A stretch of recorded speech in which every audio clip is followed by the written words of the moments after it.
Hey yo yo yo, salut les turfeuses, salut les turfeurs, bienvenue pour un nouveau pronostic de Benoît Requin. Ok, place au pronostic du quintet du samedi 15 avril, direction Paris-Vincennes pour le prix de la Lorraine. Trop attelé, 2100 mètres, 15 partants, réunion 1, course 4, indice de confiance 3 sur 5. Petit retour sur le quintet du vendredi 14 avril. Je vous avais donné une base en or. Les 4 premiers chevaux de mon prono sont dans le quintet. Ça fait plaisir. Et c'est le chef de ma liste des casseurs de tickets repérés qui gagne ce quintet. Pour les VIP ce vendredi, on est passé à la caisse. On a déjà 2 tickets quintet désordre qui sont passés ce vendredi. Il a payé, ça fait plaisir. Mais on a aussi du ticket multi en 5 et un ticket quartet désordre qui est passé. Ça a payé, ça fait plaisir. Félicitations à tous les VIP et bienvenue à ceux qui souhaitent rejoindre notre équipe VIP. Je vous ai mis bien sûr le lien en description de la vidéo. Ok, c'est parti, on commence au pronostic et on commence avec le numéro 1, El Greco Bello. Et on écoute l'entraîneuse, Madame Anne-Françoise Donati Marcillac. El Greco Bello fournit un effort pour se placer avant de se retrouver mal embarqué dans la corde en fin d'hiver. Son driver n'a pas insisté, les carottes étaient cuites. J'ai attendu cet engagement idéal depuis. Il est vraiment très bien, on a hérité d'un bon numéro en dedans. Il évoluera sur sa meilleure distance à Vincennes. Il y a de l'opposition, mais il a une belle carte à jouer. J'y crois aussi, moi, ce numéro 1. Je suis tout à fait d'accord avec Madame Anne-Françoise Donati Marcillac. Ce numéro 1, j'y crois, je l'ai gardé assez haut en quatrième position. Ce numéro 1 japonais, ça donne Yomi. On enchaîne avec le numéro 2, Night Broad, et on écoute Conrad Luger. Night Broad a connu une saison 2022 remplie au printemps en Suède avec les meilleurs avant l'Italie. Il avait besoin de reprendre de la fraîcheur en fin de saison. Sa rentrée à Abi il y a 2 semaines est très bonne. Je le présente ici avec des ambitions de victoire. Je suis retenu en Finlande et le confie à Eric Raffin. On a un bon numéro, il a ma confiance. Moi, c'est pas ce numéro 2 que j'ai installé pour la victoire. Je l'ai plutôt gardé en bout de combinaison. Et pour être exact, je l'ai mis en sixième position. Ce numéro 2, Dokui. On passe au numéro 3, Grand Art. Et on écoute Eric Hansen, Bando. Grand Art a souffert de coliques à l'automne et a bénéficié d'une période de repos. Il a un peu de travail derrière lui, mais il va manquer de compétition pour cette rentrée. Il va avoir besoin d'un ou deux parcours afin d'être compétitif. Ici, malgré sa position favorable en première ligne, il risque d'être un peu juste. Eh bien, moi, ce numéro 3, du coup, je ne l'ai pas retenu. D'ailleurs, pour les raisons que vient d'évoquer Eric Hansen Bondo, en espérant voilà, qu'il n'y ait pas trop de défaillance des chevaux en vue. Auquel cas, là, il pourrait troubler la fête, étant donné que c'est lui le chef et le capitaine de ma petite liste des possibles casseurs de tickets se repérer, ce numéro 3. Donc, attention à lui quand même. On va lui accorder une belle note de méfiance. Ce numéro 3, Kiken. On enchaîne avec le numéro 4, FaceTime, et on écoute Mathieu Abrivard.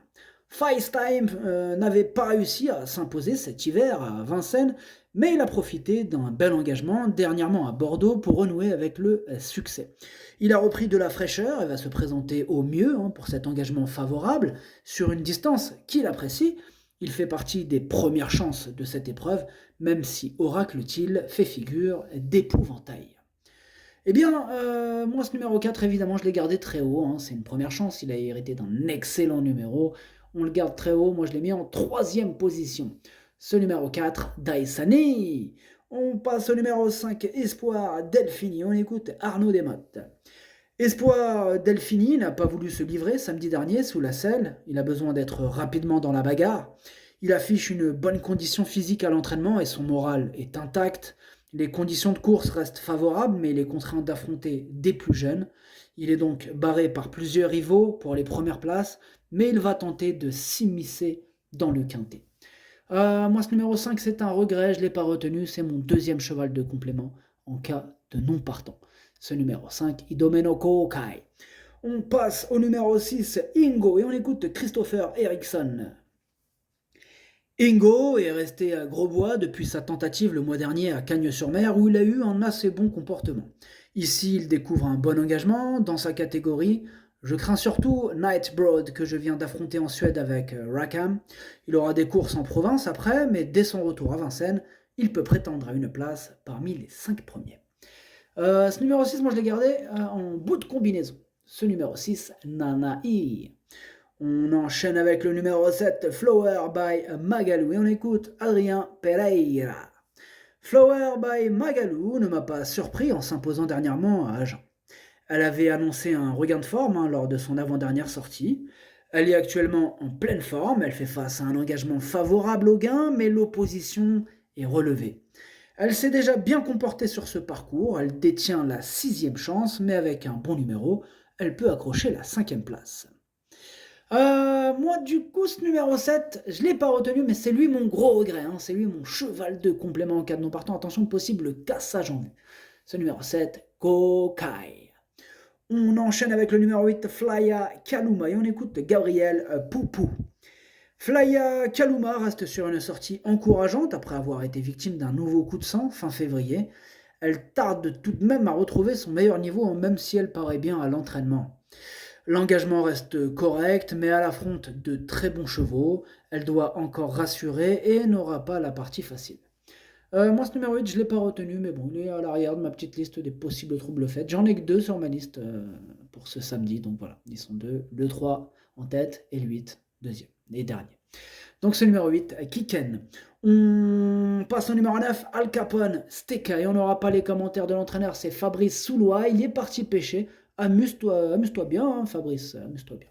Alors du coup, ce numéro 9, je l'ai gardé en bout de combinaison. Ce numéro 9, Nanaï. Non, pas Nanaï, pas Hati. On enchaîne avec le numéro 10, Gigolo Lover. Et on écoute Nicolas Bazir. Gigolo Lover s'est imposé avec la manière sur les 2100 mètres il y a 2 semaines. Il s'élance toujours en dedans, mais en seconde ligne cette fois. C'est forcément davantage pénalisant. Il va sans doute falloir aller plus vite qu'une 11-2. Oracle-t-il est un client, mais ce n'est pas le seul.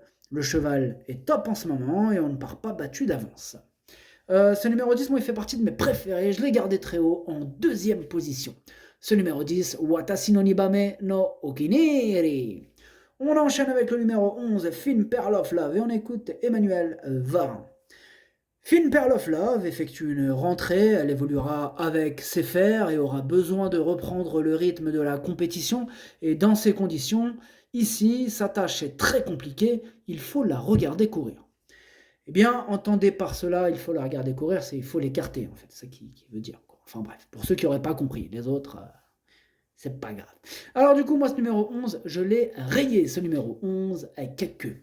On passe au numéro 12, Esteban JL, et on écoute Jean-Luc Dersoir. Esteban JL a encore très bien couru sur ce parcours, dernièrement alors qu'il s'est lancé en première ligne. Samedi, le lot est mieux composé, il doit cette fois s'élancer avec le numéro 12. Il est toujours au top et apprécie particulièrement les 2100 mètres de Vincennes. À l'issue d'un déroulement de course favorable, il peut accrocher une place. Moi, ce numéro 12, il me plaît bien, je l'ai gardé en 5e position. Ce numéro 12, Doi. On passe au numéro 13, Fée de Rancheval, et on écoute Emmanuel Varin. Fée de Rancheval a décompressé après sa dernière sortie mi-janvier et demeure en phase de préparation. Elle évoluera ferrée samedi, elle aura des engagements dans le trophée vert ensuite. Ici, elle va être à court de compétition et doit être revue. Pareil que pour le 11, ce numéro 13, je l'ai rayé, ce numéro 13, Kakeux. Et on passe au numéro 14, Forum Mélois, et on écoute Pierre Belloche. Forum Mélois collectionne les échecs. Il faut qu'il me rassure dans l'immédiat. Il doit s'élancer en seconde ligne avec le 14. Aussi, dans ces conditions, ses chances sont limitées. Et ce numéro 14 aussi, je l'ai laissé de côté. Ce numéro 14, Kakeux. Et on termine avec le numéro 15, Oracle Thiel, et on écoute Thierry Duval d'Estaing. Oracle Thiel s'est mis à tirer avant de subir l'attaque de Gaspard de Brion à la fin en dernier lieu. Il a été éliminé à 2 reprises depuis, il n'a donc pas couru depuis 2 mois. Cela dit, il paraît bien à l'entraînement. En s'élançant en seconde ligne, il faudra que tout se passe bien. mais il détient évidemment une première chance. Et oui, bien évidemment, Oracle Till, c'est un crack, c'est mon préféré, je l'ai installé en tête. Ce numéro 15, Okiniri. Le pronostic, ça donne 15, 10, 4, As, 12, 2, 6, 9. Merci d'avoir suivi cette vidéo. N'hésitez pas à mettre un pouce bleu si la vidéo vous a plu. Pour accéder à tous mes tickets pour la course du Quintet, rendez-vous directement en description de la vidéo. À jouer avec modération. Bonne chance, chopez-le-moi, ciao.